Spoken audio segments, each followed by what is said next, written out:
Good evening, everybody, and welcome to the first ever Silha Center virtual webinar. I'm really excited to have you all here with us tonight, and our co-sponsor, Minnesota Pro Chapter of SPJ, and you'll hear from the president of SPJ in just a second.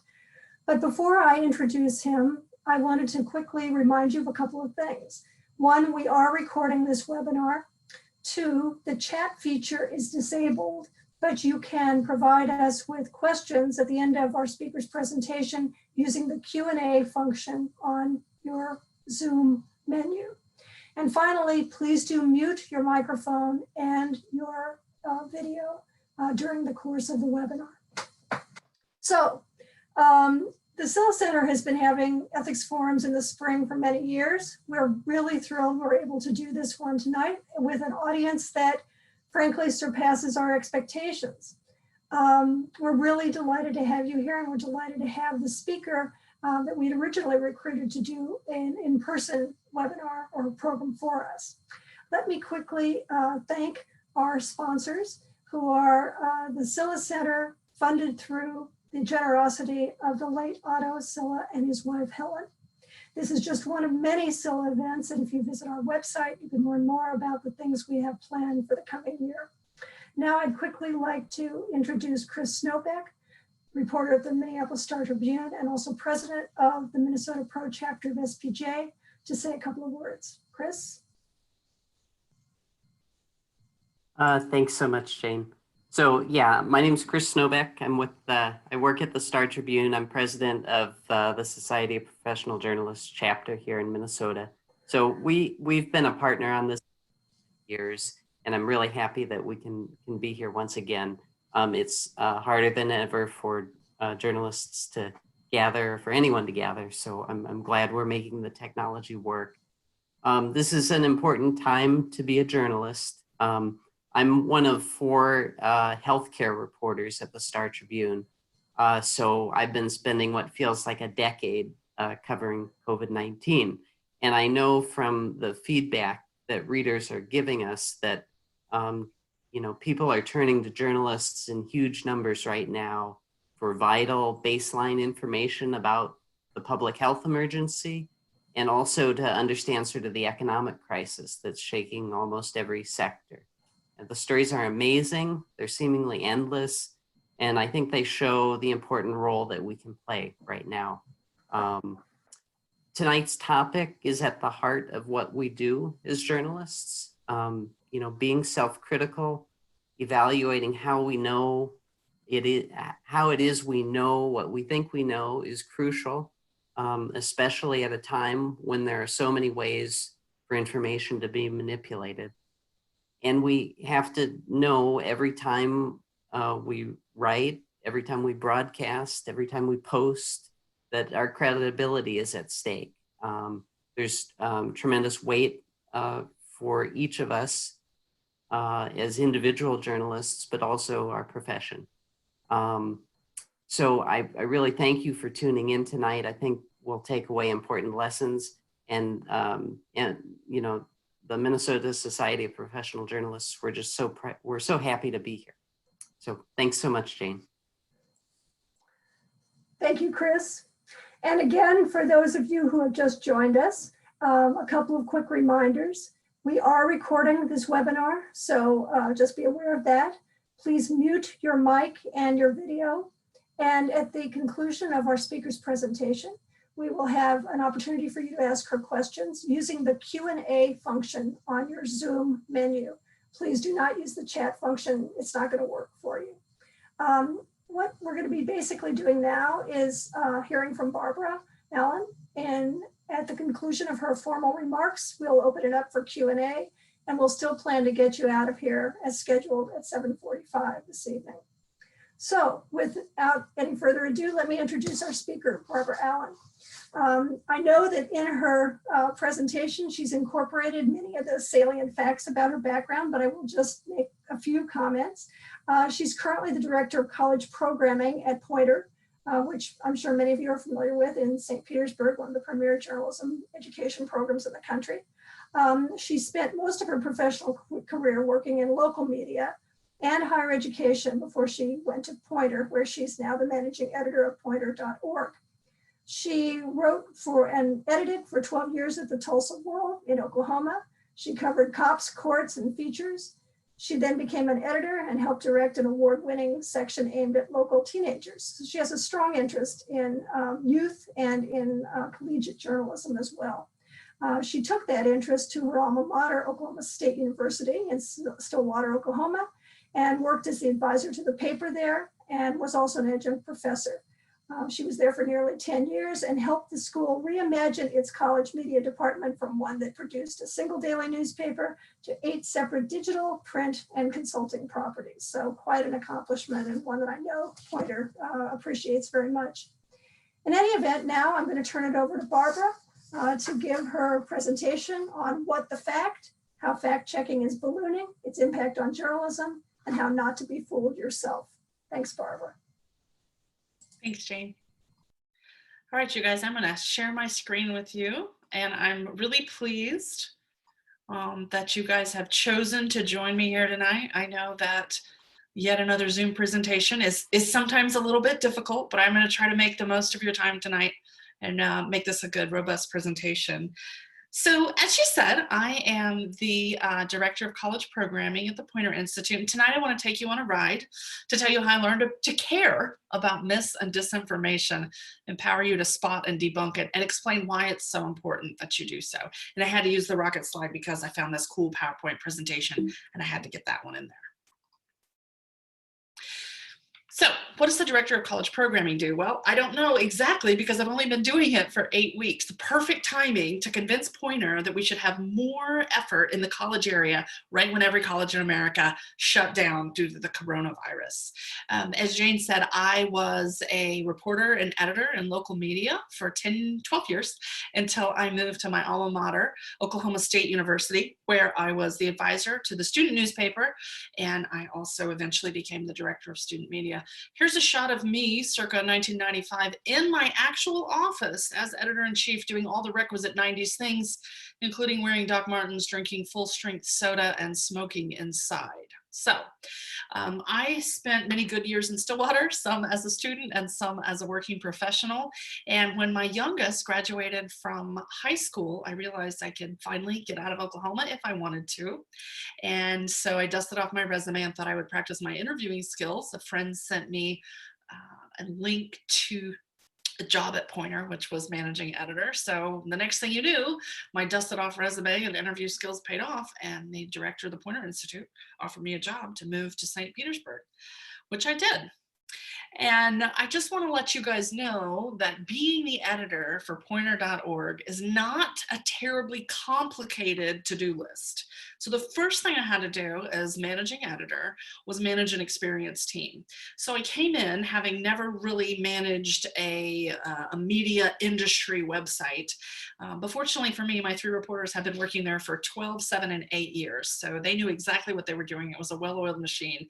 And I was able to come in, learn from them, and be their champion while also being one heck of a copy editor. Because I can tell you right now, if you are editing a website for journalists about journalists, you better have your commas in the right place, because the hate mail you get from journalists is the worst there is. But I would also occasionally take a freelance pitch. And the reason I'm telling you all this is that I want to set the stage for the fact that, if I'm being honest, I did not care a whole lot about the world of mis and disinformation. I didn't think it was super sexy. It seemed kind of boring.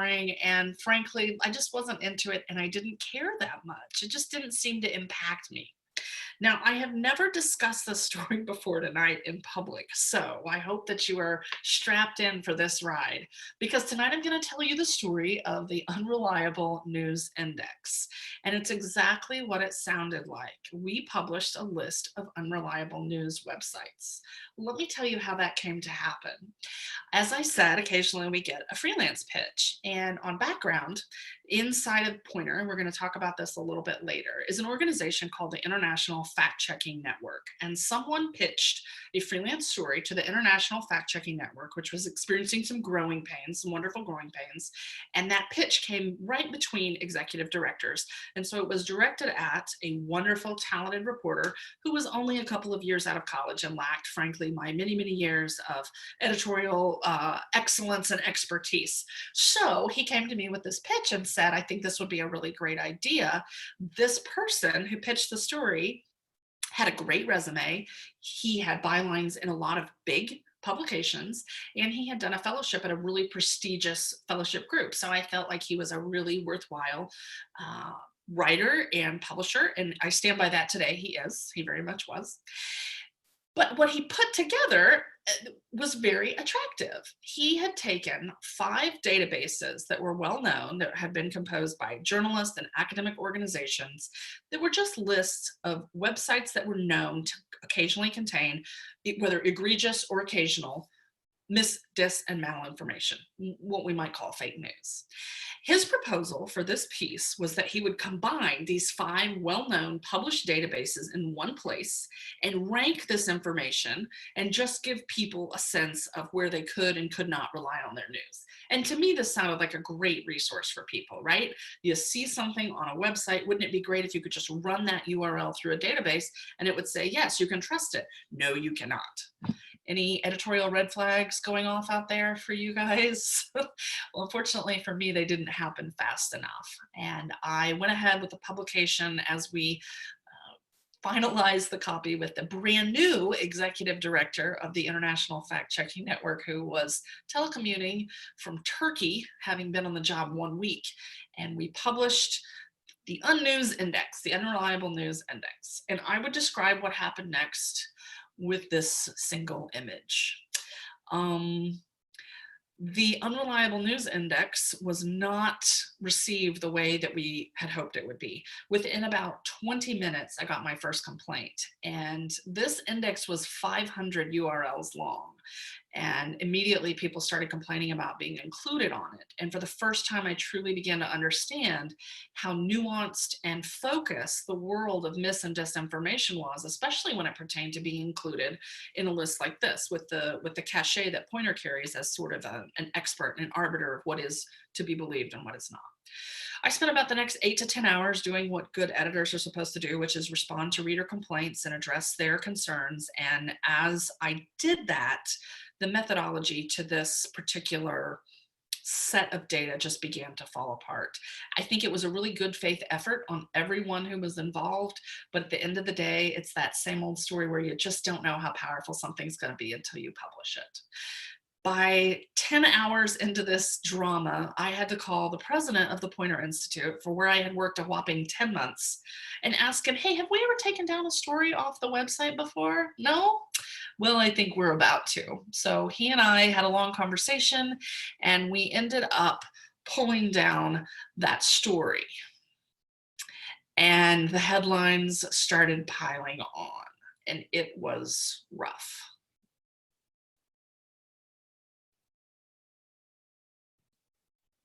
But hey, at least Fox News hasn't found out about it yet, right? Well, that's where things got really interesting, because Fox News has an enormous breadth and reach. So in desperation, I piled myself and my husband into our little car, and we sped 2 hours north to hide out at a mobile home that my sister-in-law owns in Southern Florida, thinking that maybe I could just get away from the news and forget about it for a while. I replaced the Unreliable News Index with a letter from the editor explaining in the most broad and sympathetic terms that I could that we had made a mistake and that we wanted to do right by the people that we had listed, and that's why we pulled the story down, that it wasn't fair, and we tried to act in an ethical way that we would have advised anyone in the same situation to act. So there I was, hiding in Florida, and I got up the next morning and they were talking about me on Fox and Friends. Journalism watchdog Poynter now forced to scrap their list of unreliable news sources because, as it turns out, The list wasn't reliable. Backlash grew as several conservative websites were mistakenly targeted, and Poynter took down the list, replacing it with an apology. Our next guest is a writer for one of the conservative websites targeted, Kelsey Bolar, senior writer and producer at the Daily Signal and the Heritage Foundation. Hey, Kelsey, how you doing today? Good morning. Thanks for having me. You know, I'm looking at this list and I see Life News, Free Beacon, Drudge Report, Daily Caller, Red State. I mean, there's a lot of conservative websites on here. What do you make of it? Yeah, well, very conveniently, most conservative news sites were grouped in and labeled by Poynter as unreliable or fake news, which is a pretty serious smear coming from what's supposed to be a nonprofit journalism institute. Ouch. And probably even worse than that, I made Breitbart. And they scraped my Facebook profile, took my picture, and superimposed it over what the text suggested was a Nazi book burning. Upon closer inspection, I'm pretty sure that's a picture of a man burning his children's comic books. In any case, I didn't want to be any part of it. This mis and disinformation world, whoa. So I was ashamed and I crawled into a dark hole because as an editor, you never want to have to let a story past you that didn't even meet the merit of publication, let alone have a big national story emerge out of it. The leadership at Poynter was awesome. They encouraged me. They told me that this were the kind of mistakes that happened in journalism, that I needed to do the right thing, which I had by issuing a letter in place of the story, learn from it and move on. Now, there's a quote I tell my kids a lot, and that is from a speech that Oprah Winfrey gave at a commencement in, I believe, 1996 or 1997. Turn your wounds into wisdom. And so I decided that from this experience, I was going to try to learn everything that I could about the world of mis and disinformation to understand it better so I would never make a mistake like this again.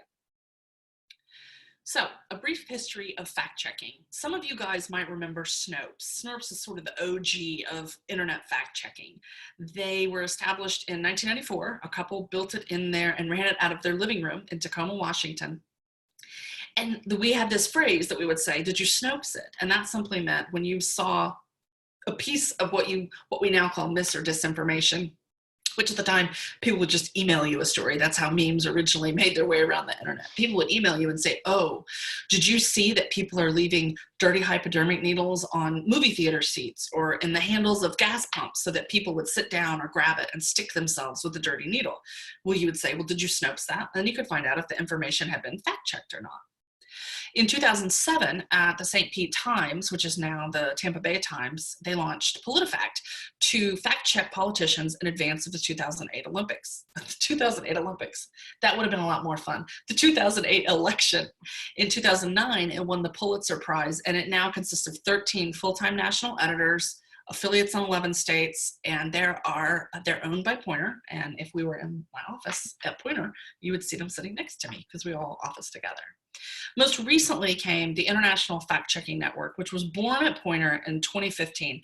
I'm going to play just a quick video that does a great job explaining exactly what it is that IFCN does and why it's so important in the current landscape.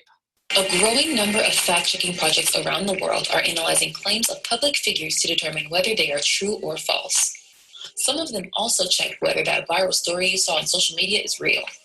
But who checks the fact-checkers? You do. Trustworthy fact-checking organizations are committed to telling their fact-checking audiences who they are, how they fund their organizations, and how they do their work. Based on these commitments, the International Fact-Checking Network has created a Code of Principles in 2016. The IFCN Code of Principles promotes a series of standards such as a commitment to nonpartisanship and fairness. That means checking all sides. A commitment to standards and transparency of sources. Fact-checkers must show their evidence. A commitment to the transparency of funding and organization. The public should know who runs the project and how it is supported. A commitment to standards and transparency of methodology. How the fact-checking is conducted should be clear. A commitment to an open and honest corrections policy, because no one is perfect, and fact-checkers should be more committed to correcting the record than anyone else. Through a network of journalism experts from around the world, the IFCN checks whether fact-checking organizations are compliant with specific criteria related to those commitments. Want to fact-check the fact-checkers? The assessments of all verified signatories are public. If you run a fact-checking organization that wants to become a verified signatory, go to our website. We want to help support an environment of truthful and reliable information. IFCN, Facts matter. There are 74 signatories and counting that IFCN has worked with to make sure that they're doing the best kind of fact checking that you can possibly do. And those are international. Now, some of you might be saying, hey, fact checkers have been around forever, right? People use magazine fact checkers and print fact checkers as an example. So what's the difference between them and today's fact checkers? Simply put, fact checkers at newspapers and magazines of old were checking information before it was published. Today's fact checkers are taking information that's already in the public realm and looking at it to examine its veracity. Here is a slide I stole from a PolitiFact presentation about the methodology they use. First, you find a piece of information that's out in the world and decide if it can be fact checked. And then you determine the best source to verify a fact. What's reliable? What do we know and what do we not know? And then we either correct it or refute it. Correct it or confirm it. Perhaps it'll be refuted. A lot of organizations use ratings to determine the veracity of a fact. You might remember PolitiFact has its famous pants on fire rating for things that are just outright lies, just like the Washington Post has the Pinocchio noses. Someone told me once that fact checking is just in-depth journalism with a conclusion. So my latest gig is in the realm of fact-checking and mis and disinformation. In my role as Director of College Media, I took on a program called Campus Correspondents, in which we solicited applications from students across the country who were first-time voters, who were interested in the election, voting, and fact-checking. We have 11 students from across the country that range from a small HBCU in South Carolina all the way to Michigan State and everywhere in between. We flew them to Poynter in March before the cities kind of shut down, and we trained them on our process. And the idea was that they would go forth and train people on their own campuses how to spot fact from fiction online. Since the coronavirus shut down, they have been doing training across the country at every different university that will have them. And they also have a robust social media presence. You can follow them at MVP University on TikTok and Twitter and Instagram. And they do great work. They're part of the MediaWise program. And MediaWise was the brainchild at Poynter, and it sought to teach teens fact from fiction online. And it was such a popular program and went so well, people were so interested in it, that we expanded it for college students, which is what I'm working with, Gen Z, and soon we're going to be unveiling a MediaWise for seniors. So this has really gone from the realm of being practical fact-checking tips for young people to fact-checking tips that everyone can use. So between what I've learned from the people at MediaWise, working with PolitiFact, the IFCN, and their signatories, tonight I wanted to isolate for you practical ways to spot mis and disinformation online and give you some tools you can use to help you. So the first thing we ask ourselves when we see something on a social media feed that we feel something about, you have to ask yourself, does this make me angry, happy, anxious, or some other emotion? And then you ask yourself, does this confirm or conflict with my worldview? The idea is this: if the answer to either of those is yes, there's a chance, it's not certain, but there's a chance that the information might not be from a trusted source, or that we need further explanation before we make decisions based upon it that might impact our lives. So, because Poynter is a journalism institute, we have a system where we get journalistic with it. We look for who, what, where, when, and why, and those are the considerations we go through when we're trying to help people sort fact from fiction online. Who posted this? What motivations might they have for sharing this information?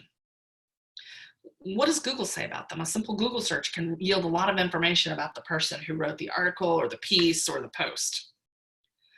Does the person who did the writing or the posting have a blue check mark on Twitter or Facebook? Are they, in other words, verified by that organization? That can be a great indicator that they have a higher level of trustworthiness. And there's a difference between cynical and skeptical. So be skeptical. Why should you listen to this information? What evidence did they include to back up this claim? Are there links or references included in the text? And if so, are they to verified sources like the CDC, WHO, federal or local government? When was the information posted or updated?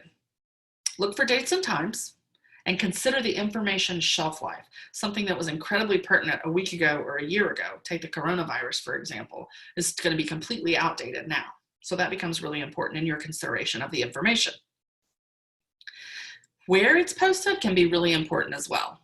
The best information about what's happening in your community is going to come from local sources, your local TV, your local newspaper, your local magazine, people that you recognize and trust. If it's on a newspaper's website versus your across the street neighbor's Facebook, the newspaper website has more credibility. How is the information being shared? What information are they sharing to back it up? And is the platform itself reliable, like a nationally recognized hospital, a research institute, a government site, or news organization that you recognize?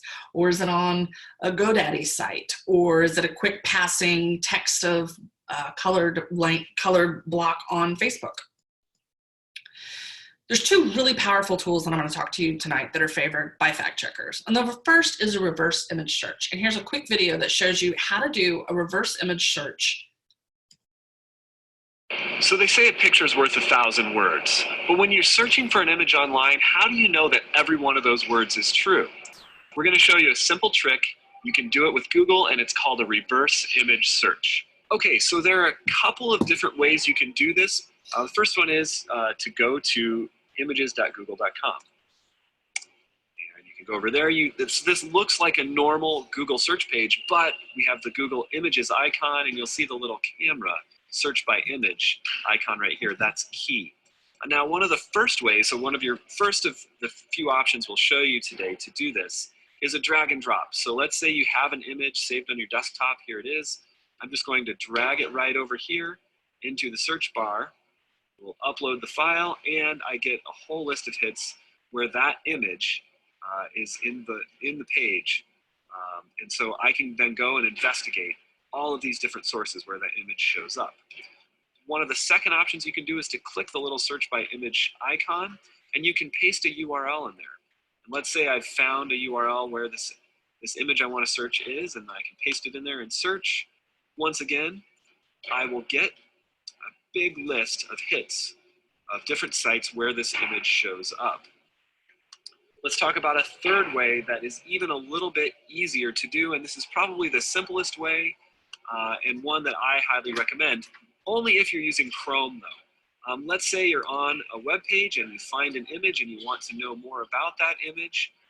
You can right click or control click on the image and then scroll down here to search Google for image, and automatically a new tab will open up in your Chrome browser giving you the same results. So the last step you want to do, and the most important one, is probably to ask some critical questions about the results that you just found.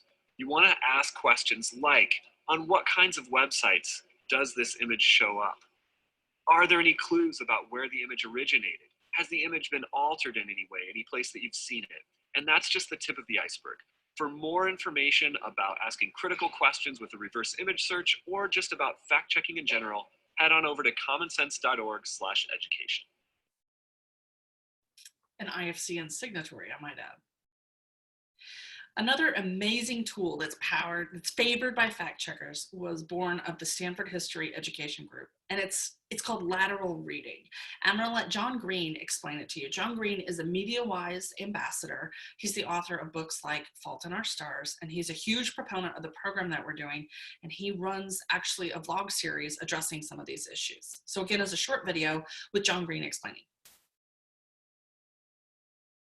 So we tend to read websites like we read books or articles. We start at the top of the page, look at the title, and scroll down from there. We read vertically. And many websites look legitimate when you're reading vertically because you're only seeing what their creators want you to see. And creators know what we think makes websites look authoritative. A well-designed logo, references and citations, professional photography, no grammatical errors or typos. And so when you read vertically, it is often impossible to distinguish reliable information from unreliable. But introducing other strategies into your reading, like looking elsewhere for additional information, can help you find out a lot more. When you're on a new website, instead of staying put and taking their word for it, you should just leave. Open a new tab and start looking for more information. That's called lateral reading. It's lateral because instead of moving up and down, you're moving from tab to tab. Basically, what I'm saying is that when your browser looks like this, it can actually be good news. Like here's a website from the American Legislative Exchange Council, or ALEC. This page from 2018 is about a back and forth in the federal government over regulating internet service providers like Comcast, Verizon, and AT&T. Regulating those providers could include setting the prices and rates for their services, or whether they're allowed to collect tolls from websites or content creators, among other things. Apparently, ALEC is against government regulation of internet service providers. So we want to know who ALEC is. We can tell a few things by looking at their website, namely that this site is apparently not run by Haley Baldwin's famous uncle. Also, the site has a .org web address, which is often used by nonprofits, and the logo looks serious and kind of fancy. The website's easy to use. ALEC's About page says it's America's largest nonpartisan voluntary membership organization of state legislators dedicated to the principles of limited government, free markets, and federalism. Its board of directors page lists many U.S. representatives and senators. And if we stay on this page, it all seems, kind of boring and standard. But if you open a new tab and search ALEC, okay, yeah, the first results are Alec Baldwin, Haley's uncle. But below that, and below ALEC's website, lies their Wikipedia page and a website called alecexposed.org. Toward the bottom of the first page of search results, there are news articles by websites like The Atlantic and The Guardian. These say that corporations and nonprofits are also members of ALEC. We learned that one of ALEC's stated goals is to bring corporate leaders and legislators together so they can craft laws. A search for ALEC members shows that AT&T, Comcast, and Verizon have all been members, which means the original article about internet regulation has some, big conflicts of interest. Internet service providers obviously have a huge financial incentive to fight regulation, but the article doesn't disclose that. So in this case, lateral reading helped us find out who's really behind information, a huge group of lawmakers working with big corporations. Sheg offers the following 3 simple questions when you're trying to decide if information that you're reading is reliable or not. Who's behind the information? What's the evidence? And what are other sources saying? Fact checkers are also on the lookout for bots. Those are particularly prevalent on Twitter. They have not a lot of followers and quite a lot of hashtags. Sometimes information even has ad and sponsor content labels. You just have to read the fine print or look around the page to find it. And there's even such a thing as a fake news generator where you can log in and create something that looks like a newscast complete with little graphics over your shoulder. So I'm going to switch gears on you a little bit now that you know some of the tools that fact checkers use, and I'm going to encourage you to go out into the world and start fighting mis and disinformation with me. And in doing so, I'm going to encourage you to use some of the training that I have been privy to, which was from Essential Partners, an organization in Boston that really solidified in the early 90s when a man went into some abortion clinics and shot and killed 2 people and injured 5 others. And I'm supposed to say women's clinics. And I wanted you to hear the abortion part because, of course, abortion is one of the most tense and dividing issues in America. And the people at Essential Partners felt that if they could get the people who were on the really heated parts of this debate, the church, legislators, protesters, activists, if they could get them all together, maybe they could end some of the violence against the providers.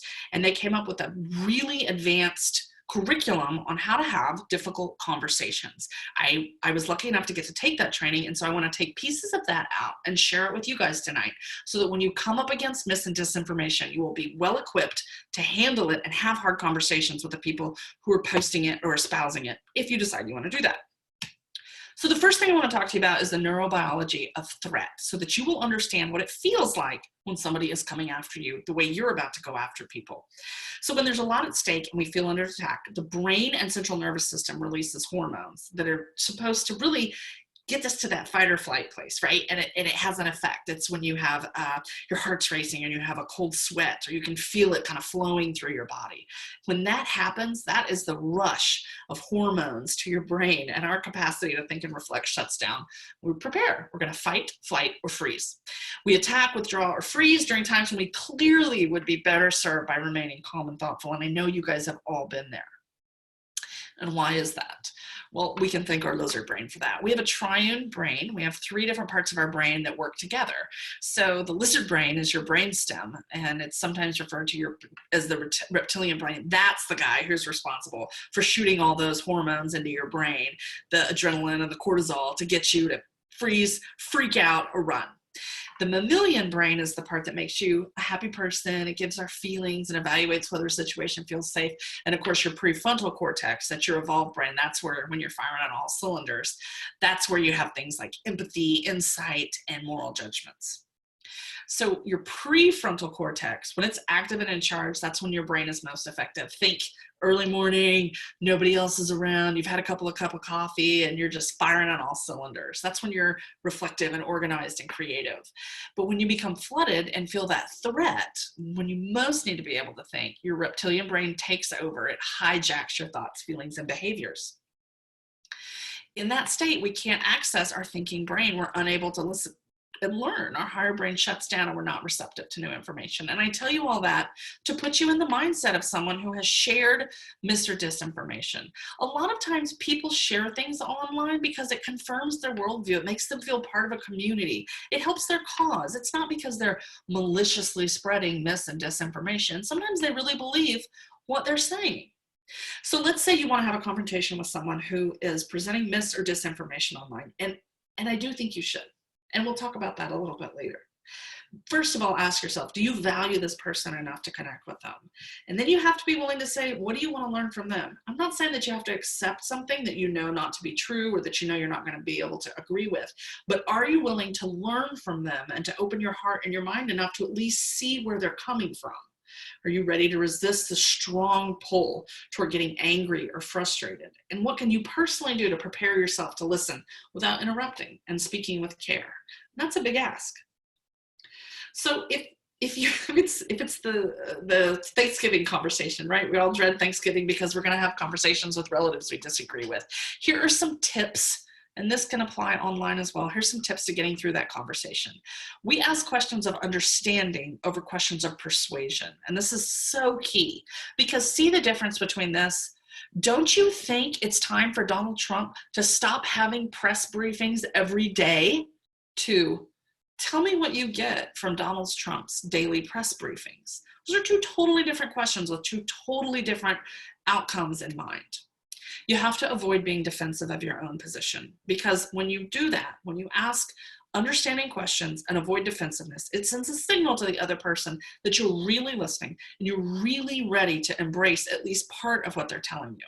So continue to ask questions about how this person arrived at this conclusion, how they came to feel this way. And when you try this on social media, it can really be sort of magical because people expect to fight. And when they find someone who's disagreeing, but polite and open to other ideas, it can really change the tenor of the conversation.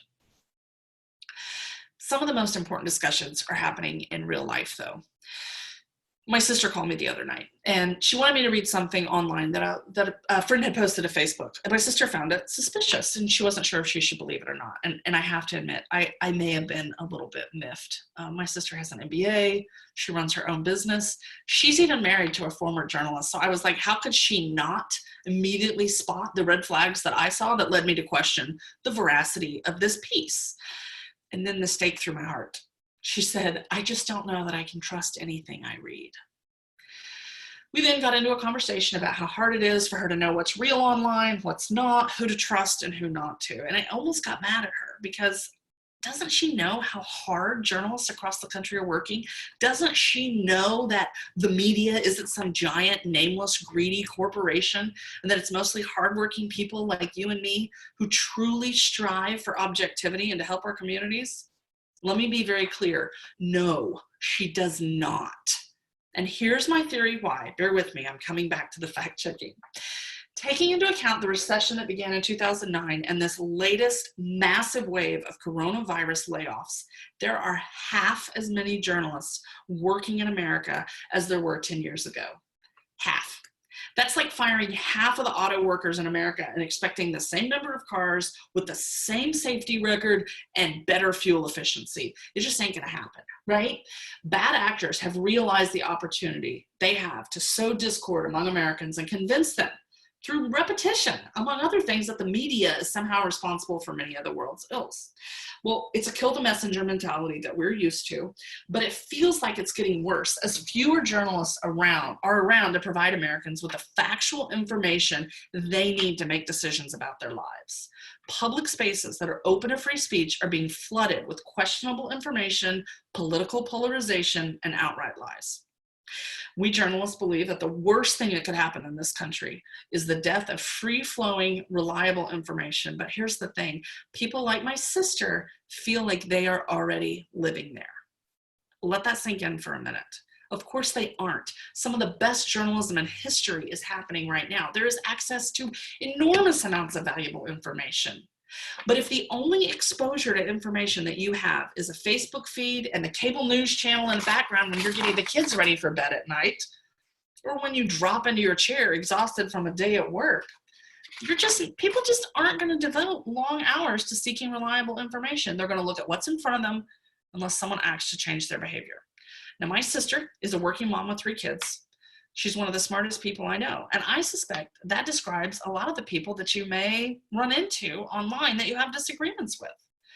They don't have the luxury of spending their days in a newsroom, being immersed in the world of the importance of fact-checking, of veracity, of open records. They need our help to understand it. And we aren't always doing a great job providing that understanding. So here's my call to action. Kindly start a conversation around the mis and disinformation you see online, which is often centered around the media, or can be brought into a conversation about how much good the media does as its employees work to help find out if this stuff is true or not. Start a conversation. Help them learn to spot false information with the tools I've shared with you. And remember, non-journalists don't see how hard we work, how much we care, the intricacies of our jobs. Now more than ever, journalists have to tell our stories, and we have to help our fact-checking brethren correct mis and disinformation.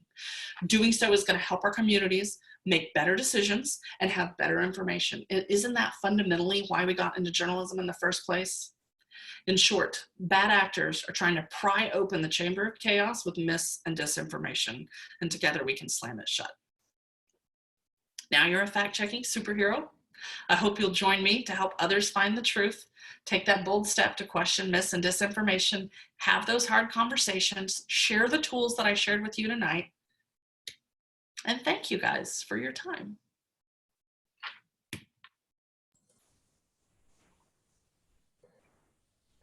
Thank you, Barbara.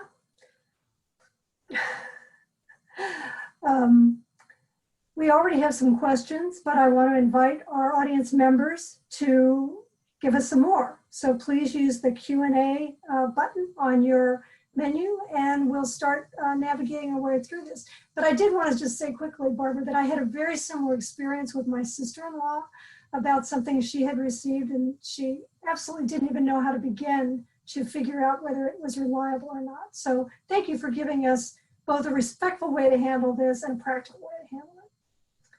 So the first question we have is from someone at, I think, your old newspaper, the Tulsa World, who asks whether a newsroom in today's world should make room for a job that's specific to fact-checking. And you mentioned that this was a phenomenon that used to exist in magazines and other places, becoming a rare bird. But he says, how does you make it so that it's not simply something else that the reporting staff has to do? Well, you know, I would make an argument that this is something that TV stations have actually kind of been doing and doing really well in very popular segments for a long time, where people write in or call in or reach out to the TV station with a problem that they're having, right? The hospital has overcharged them for a bill, or they can't get the city to fill in a pothole. And then that reporter or production crew will go out and try to help them solve that problem. And if a newsroom wanted to devote the resources to doing something similar to that, to opening up sort of a reader channel for, is this true or is this not? I think that could be a great way that newsrooms could incorporate some of these fact-checking initiatives without having to hire a full-on fact checker or someone who would be devoted to that full time. Because again, the important distinction here is we want facts to come out from our own publications that are verified and are factual. We don't want to be fact-checking ourselves after the fact. So we want to create a mechanism for people to come to us with things that they're curious about or that they don't know. I think that's a great challenge. I would love to see Legacy, a legacy print organization, attempt a fact-checking initiative, and many have tendrils in this, so I don't want to imply that they don't already exist. But I would love to hear from some of them about the successes that they've had, just as far as addressing local, very hyper-local specific questions. A lot of the fact-checking world is international and national, and it's heavily based on things politicians say. And I think you've answered the second question that was also posed by the same person, which is the best way to design fact-checking so that it's not only a priority, but something that is popular with the readers. And I think you've just explained that by engaging the readers in the dialogue, helping them to suggest things to check out, and being responsive to that in a meaningful way.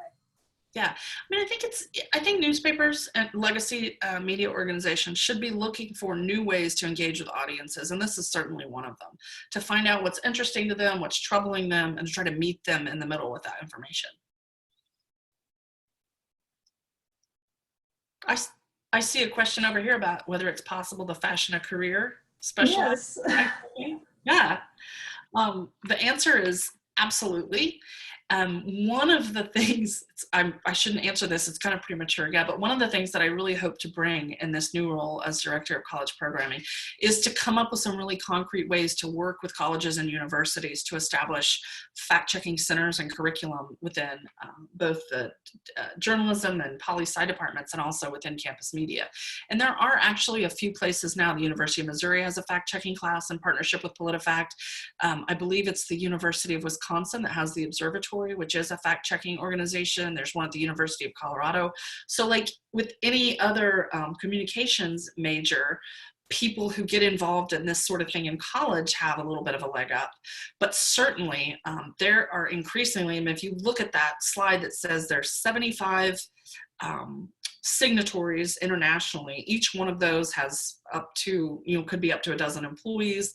The growth of fact checking is exponential, and even PolitiFact has, I said 13, it may be as high now as 15 full-time employees who are solely dedicated to fact checking initiatives. So it absolutely is possible, and I actually think that it might be a really interesting major for an enterprising college to start offering here pretty soon. I think you could attract a lot of people from all over the world. We've got another great question that I suspect may come from a student, but could come from a working journalist, which is it common for individuals to face ethical dilemmas regarding whether or not to contribute to mis or disinformation if it involves potentially advancing in one's career? And I know this is something we talk about in the media ethics class a lot, about when you have a job early in your career. Do you have, the intestinal fortitude to stand up and say to an editor, no, this is not something that I can do? So I think that's the focus of that question. So I want to make sure I understand the question. I wouldn't say it's common to face ethical dilemmas around mis or disinformation. I think the literature around that and the ethos of the people involved in that is pretty clear. The kind of the way it is in journalism, the further you get into your career, having a moral center really early in your journalism career and deciding what your ethical standards are is so important, and clinging to those as you go through your professional career. I don't know if something specific happened, but I think that maybe there's a question of whether you want to get involved in mis or disinformation if you're a journalist, because how hard is it to call somebody out while you're on the job? I think that, like most ethics, that's a case-by-case basis depending on what your belief system is and what you value. Okay, do any of our other viewers, listeners have questions? We're open for further questions if there are any.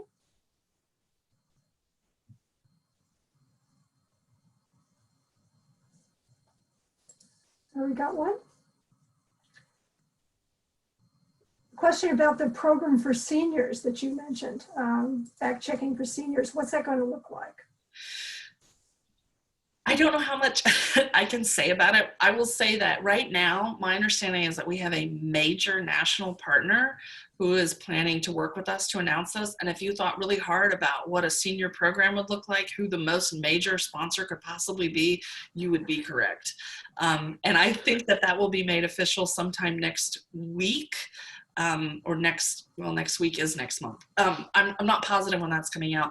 It's a little bit of a challenge to do fact checking with seniors because the technology, like some of the things I showed you tonight, are really second nature.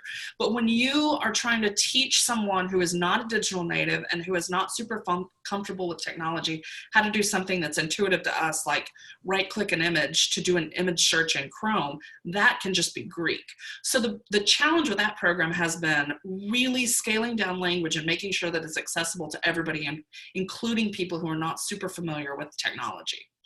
And I believe that it is going to be deployed similar to what we're doing with a team of people who are specialized at kind of a train the trainer model, so that you can get trained and then you can go and turn and train other people about it. But I think it's super exciting. I'm really excited to see that roll out. Okay, we have a couple of other very interesting questions, and I'm going to take the second one first, which is, how do you determine if a media source like the New York Times or the Washington Post is reliable when they do things like promoting war and publish far more negative articles about Bernie Sanders than positive articles about him? You know, it's a great question, and I actually get asked a lot about the New York Times and the Washington Post. I think they're in the news for their financial success, while the rest of the journalism world, frankly, is failing to find a business model that can sustain it. You know, it's a complicated question in that there's an element of what makes a positive story and what makes a negative story. And I go back to the example of child abuse. Is that a positive story or a negative story? And I think that that is a negative story, except it's a factual story. So you kind of have to look at your own worldview. And if something is upsetting you because it doesn't comport with your worldview, there's a chance that that doesn't mean it's misinformation. It simply means that you have to be flexible enough to let something else in. You know, I think that the Washington Post has not, I don't know if I should say this publicly, but I feel like the Washington Post, not just the Washington Post, all national political journalists have really struggled with this administration. They have never had a federal leader be so vociferously anti-press and in some ways behave in a way that's described as perhaps unpresidential, meaning simply other presidents haven't done it. So how do you cover someone like that? And I see a lot of bleeding over in questions about, is this negative because they don't like the president? Is this negative because they don't agree with him? I would say that you have to take the sum of work. You have to look at something like the New York Times and look at all the reporting they do all around the world and make a decision for yourself. And, you know, I tell people all the time, if you read a news source and you don't like it, find another news source. And if it's because it doesn't comport with your values, then there's something out there that probably does. But news should be delivered pretty straight, as we all know. You know, speaking for myself, I think part of the problem here is that for all of the negative things we hear about the press, I think that the American public still have kind of an abiding faith that somewhere out there is a news organization that will tell them the truth, that will be accurate. And so although I think it's easy to think of this as a critical thing to say, oh, they've been doing this, you know, forever and I can't trust any of them, I think there's actually sort of it's kind of an affirming thing to think they want us to be as good as we can be. They really do want us to be as good as we can be, and the key is to live up to that expectation. We had a couple of questions that are similar, which is, are there problems with the fact checkers themselves having a potential bias when it comes to checking up facts?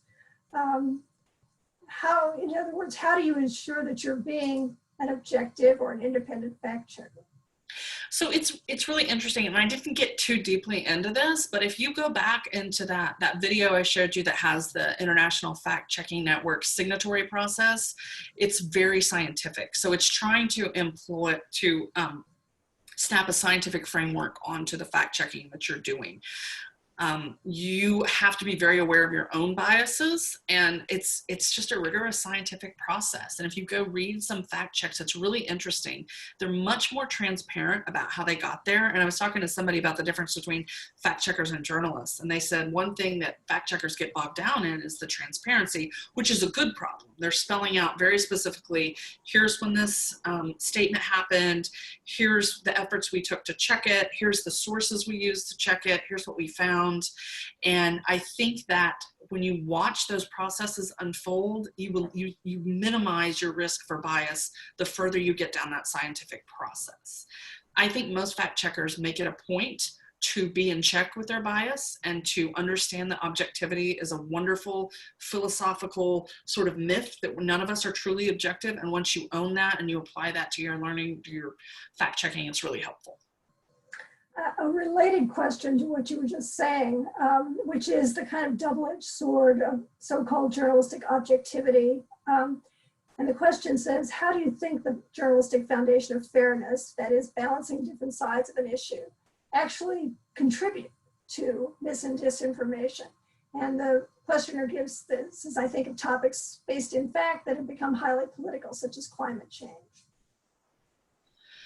I guess then there's a bias toward the scientific method and scientific theories. Then I think that if you are, if you're unwilling to commit to that method, then yeah, you're gonna find flaw in what fact checkers are gonna be doing in the scientific community. So a lot of us that count on these pieces of information, you know, when is the milk going to expire? I mean, that's scientific. We make so many of our daily choices based on what's essentially a product of the scientific method. And so that's applicable to fact checking and to some of these conversations around these difficult topics like climate change. Rocketing into the 21st century, what do you think about fact checking computer programs? Is there a future in AI? You know, it's not my area of expertise, and I think most fact checkers would say it's exciting. I think the bigger piece of technology that would be helpful to fact checkers is, especially in underdeveloped countries, a lot of people have found out about fact checking and they'll send in information to be checked. Is this true? Is it not? And they get so many of the same questions that there's not a good mechanism for answering them each person. So having an automated system that when a verified fact check would come in and that has an answer would automatically feed an answer back to people, then the fact checkers could do the hard work of independently verifying information without a computer brain. So, you know, not my area, but I do think that it's interesting. I think like everything else, we want humans to do the tough work, right?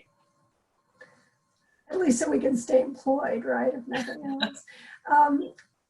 A question that I think you touched on before, but it's I think worth revisiting, which is what is the best way, in your view, to initiate a conversation on social media about addressing misinformation without sounding like a know-it-all elitist? Sure. And it's a great question because it is dicey, right? And that's why the very first consideration is, do you want to go here? Do you value this person enough that you want to have this conversation? I think the best thing that I have found, and I can't emphasize this enough, is to just ask questions. Just say to somebody, and you might consider messaging them privately, DMing them, rather than having an out loud discussion on their public feed. This is just say, hey, I saw this thing that you posted. You can say something like, I'm really interested how you found that out or how you came to that conclusion. I'm pretty sure I disagree, but I really want to hear more about this. So admitting some culpability or fault actually is really disarming to people. So, because it's not something we do very frequently. We don't go to people and say, hey, I might be wrong. Tell me more about you. And it's disarming and effective, in my experience. But of course, it also requires, you know, at least some belief that there's somebody out there that has figured out what's accurate and what's not. And so we have a question, which is that fact-checking organizations often seem to really be preaching to the choir. So how do you get people who don't trust mainstream media to trust fact-checking organizations? I think that's what we're really trying to do here with some of the programs outside of Poynter's mainstream of training and journalism coverage. Is if you can imagine a program like MediaWise reaching seniors, and I believe that the IFCN is going to be partnering with YouTube on a series. The idea is that we spread this information beyond the journalists and the fact checkers. That this organization, the IFCN, is only 4 years old. And so the idea is that we want to gain steam through initiatives like MediaWise, through video series. We have a video series called VidSpark, where we go out and we just try different ways to reach the public. Usually when I present some of this information to people, especially a reverse image search, or teach them how to lateral read, they're like, oh my God, this is great. You know, can I teach other people this? And I have to wonder myself, why are we operating in a vacuum? What can we do to get more information out there. And I think the Poynter Institute and the IFCN and MediaWise have done a great job sort of expanding our knowledge and trying to get out to people who are non-journalists, who are in the school systems and education, seniors, and really reach them outside of that media bubble. And this is probably a question we should have asked you right at the beginning, but how do you distinguish between what we often hear as accusations of media bias and misinformation and disinformation? You know, we could talk about that all night, right? This is all about being aware of your own biases, your own perceptions, and there's nothing wrong with having opinions. I mean, this is America. That's the beautiful thing about living here. You don't have to agree with your neighbor. We can support the idea that there's different information that each of us cling to. As far as was the question about bias in the media, as far as what becomes mis and disinformation? Well, I think, one of the examples would be media bias favors corporate interests. Therefore, they're going to report news that favors the corporate interest, whatever that would mean in a particular circumstance, and obscure or distort information that doesn't favor corporate interests. So, I would argue against that. I would say again that most of the journalists that I work with and I know are not interested. I think the best example of this being really problematic was with the Bloomberg campaign, and that Mike Bloomberg forbade his editors from covering his campaign, and that was hugely problematic. And I think all the people at Bloomberg breathed a huge sigh of relief when he dropped out of the race, so that they didn't have to confront this. And there was a prominent editor who, when this happened the first time, she quit. She said, it's beyond my ethics to work in an organization that won't let me cover things. So, I would say, and I'm a purist, if you have a strong moral, ethical center, you would quit your job before you would do those things. Hot take. And we know that journalists, the biggest fear, at least for most of us, is to get something wrong. And one of the last questions I wanted to raise was, somebody says, how does a journalist make it right if they've wronged a source and if they've wronged their readers or viewers? You have to work really hard to make that right, and you have to be really public about it. And I just think that we really set ourselves up for failure in the internet age by thinking that a correction in the same place that the error ran, or whatever our old rules for print media, legacy media were. If you have wronged a source, you owe them much more than a correction. You owe them a full story. You owe them an explanation. You owe them transparency. And I would like to think that happens. On the local level, it can be harder because of the lack of resources. But I think that a good journalist will have to meet with that source, figure out what went wrong. What is the wrong, and how do you make it right? By publicly admitting it, backtracking, making sure it's on the record. There's a huge conversation about this right now in terms of in the world of printing mugshots, in online and in print, and printing arrest records and not expunging those people after there's no charges filed, or charges are dropped, or they're exonerated. There's a lot of work to do in that field, and it's really labor intensive, and that's why I think sometimes it falls by the wayside. It is labor intensive, and I think that's the irony, that at times when this kind of information is more readily available than it ever has been before, we simply don't have the resources or the time to devote to correcting that record. I think that's an important point. One more question, going back to the discussion that you had on lateral reading. Is there a quick way to check sources on Facebook, Twitter, and other social media that doesn't require lateral reading? I mean, the easiest way is to see if they're a verified source. So if they have a little blue check mark, you might come closer to believing what they're saying.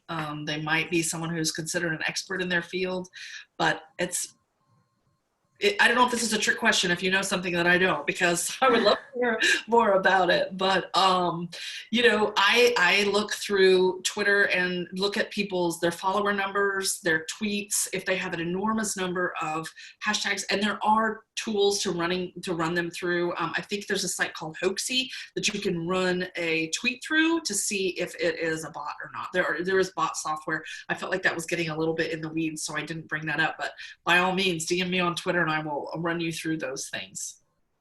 And similarly, if you're on a website and you're doing the vertical reading that you talked about, Is there a quick way to check that without having to do some kind of other fact check? I mean, you know, it kind of comes back to the argument I had with my sister. I feel like as a journalist, I've read so many pages that are reliable and so many that aren't. At the top, you know, in front of my mind is just what jumps out at you as being sensible and what jumps out at you as being not, what's problematic and what's not.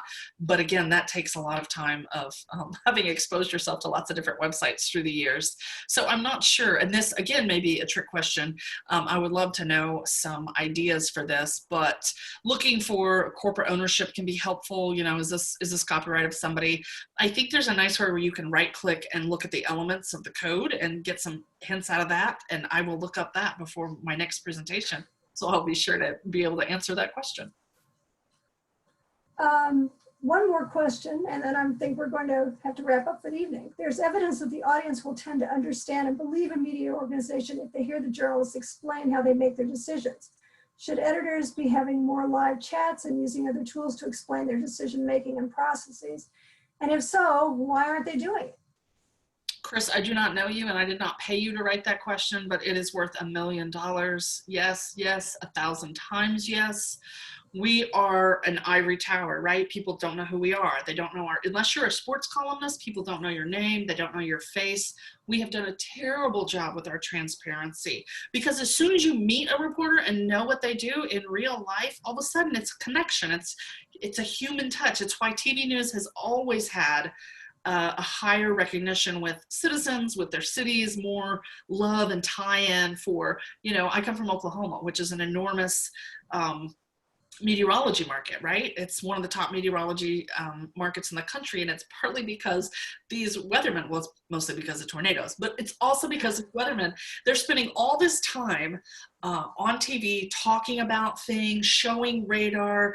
They're really, you know, you'll see a lot of technical problems in the weathercast, and I just, the idea that you're up in front of people talking through your processes, peeking behind the curtain. I mean, it's a wonderful idea. I wish that people would do it more. I think there's twofold reason why we don't see more of it. Number one is resources. People are spread really thin and it's hard to make time to do that. I've seen some really great, I think photojournalists are really, really good at this, about being transparent, simply in a cut line by saying like, here's where I was and here's what I shot a photo of. I've seen people shoot quick Instagram TV stories and Instagram videos saying, hey, this is Barbara Allen. I'm at work today at Poynter. Today I'm going to be doing this or covering that. And I'm going to use this program or this software or talk to this organization and they're funded by this person. Just a quick link to what you're doing in like a minute video. And the other reason that people don't do it is I think that legacy journalists are used to a certain space between them and their audiences. That was a luxury that we really I don't think we can enjoy it anymore. Until we find a sustainable business model, we have to continually do things differently than we've done them in the past. And that's a great way to do it. Look at the popularity of The Daily. I mean, tons and tons of people listen to that podcast. And most of them aren't journalists. They're interested in these processes. People really are interested if we would just tell them. I think that's a really positive note to end on.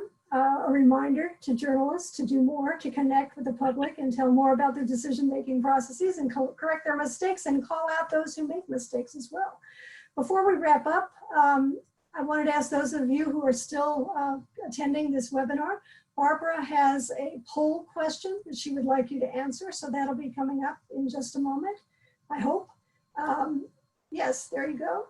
So we have two questions actually. One is for us at the Silha Center. We would like to know if you'd like to subscribe to the Silha Bulletin.